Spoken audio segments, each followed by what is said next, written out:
I never thought I'd be telling a story about Bigfoot, but my daughter and I had an unforgettable experience, and now we both know he's real. My name's Steve, and I have an 8-year-old daughter named Katie. We live in a small house at the base of a mountain in British Columbia. Our home is on 30 acres of forested land in a rural area. We love living there, and we especially love the wildlife and the pond behind the house. Winters here can be really harsh, so we make the most of it with winter activities like ice skating on the pond. One afternoon, we walked the 100 yards from our house to the pond with hockey equipment to practice. Along the way, Katie pointed to the ground and said, "Dad, look!" I was really startled by what we saw. There were footprints in the snow. It looked like a barefoot giant had walked past. Each print was over 1 foot long and maybe 8 inches across. Something told me to turn around and take Katie back to the house, but I pushed the thought away. That's because I didn't believe in Bigfoot and felt like there had to be some other explanation. So we continued to the pond and started skating and hitting the puck back and forth. Then suddenly Katie stopped and looked past me. Tears were streaming down her face. I turned and saw a face appear next to a tree and disappear behind it. I couldn't explain it away as some kind of animal. This face was half human and half ape, and judging from how high up the face had appeared, this creature was at least 8 feet tall. Then another creature appeared on the other side of the pond. This one stood on a stout branch halfway up a large tree. Its long fur was reddish-brown and tipped with black. It looked straight at us. I told my daughter as calmly as possible to take my hand because we were going back to the house. We had to pass right by the sasquatch in the tree to get home. He stood motionless, just staring with silver dollar-sized eyes as we walked by. I could see the details of his face, a wrinkled forehead, a flat nose with flaring nostrils, and what might have been fangs in his partially open mouth. The snow was about 1.5 feet deep, so sprinting home wasn't an option. "Dad," Katie whispered, "is that Bigfoot? I've heard they eat meat." "Just keep walking," I said. "I'm sure they mean us no harm." A motion to our left caught my attention. A long, hairy arm reached out and peeled a long strip of bark from a tree. The hand was huge, maybe the size of a throw pillow. It had long yellow nails and hairy, wrinkled fingers. My heart was all the way up in my mouth by the time we reached the back porch, but my strongest instinct was to protect my daughter and get her inside the house.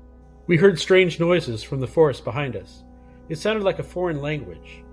Imagine people speaking in Japanese, but slowly, in a deep voice. It was kind of like that, but not quite.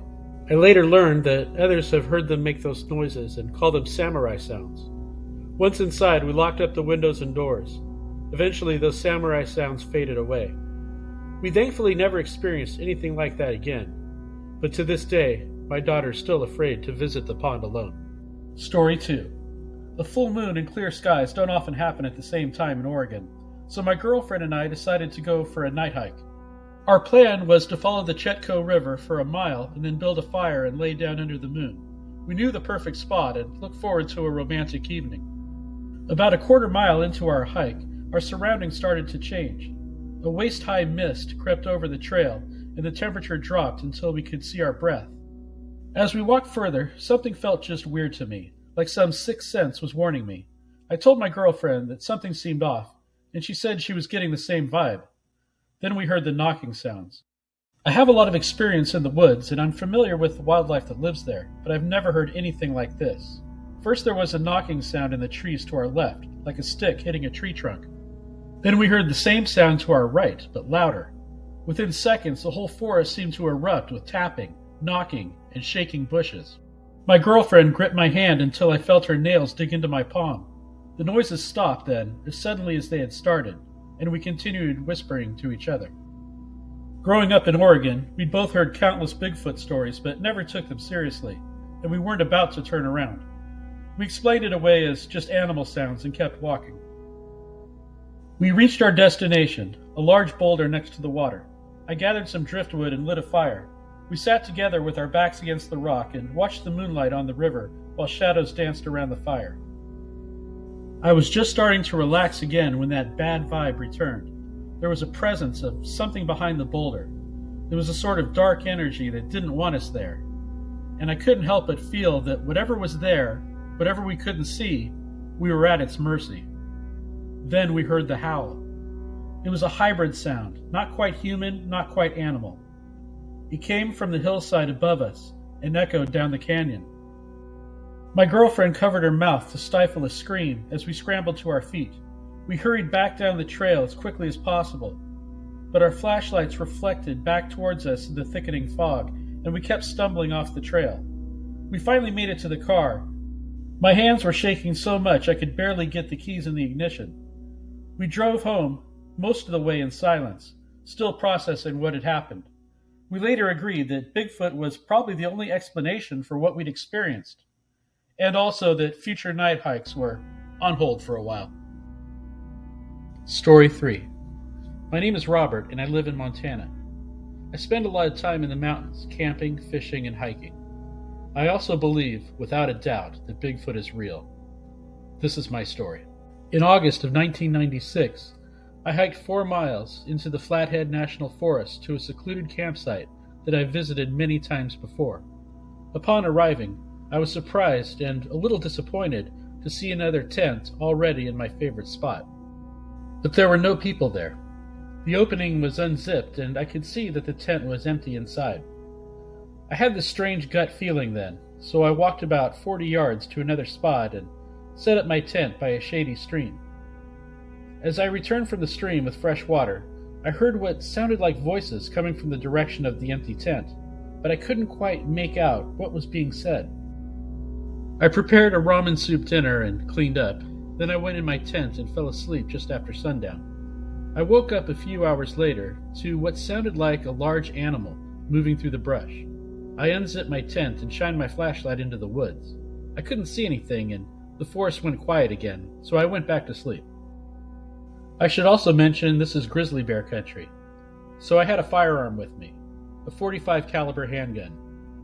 Around midnight, I awoke to a scream. I knew right away that it wasn't human. The voice was much louder and deeper, and then there was a second scream a few minutes later, closer this time.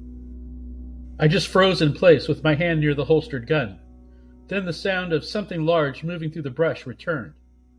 There was another scream, which felt as if it was even closer and directed straight at me. Every hair on my body stood on end. The power behind this scream was hard to comprehend. And that's when I saw the hand.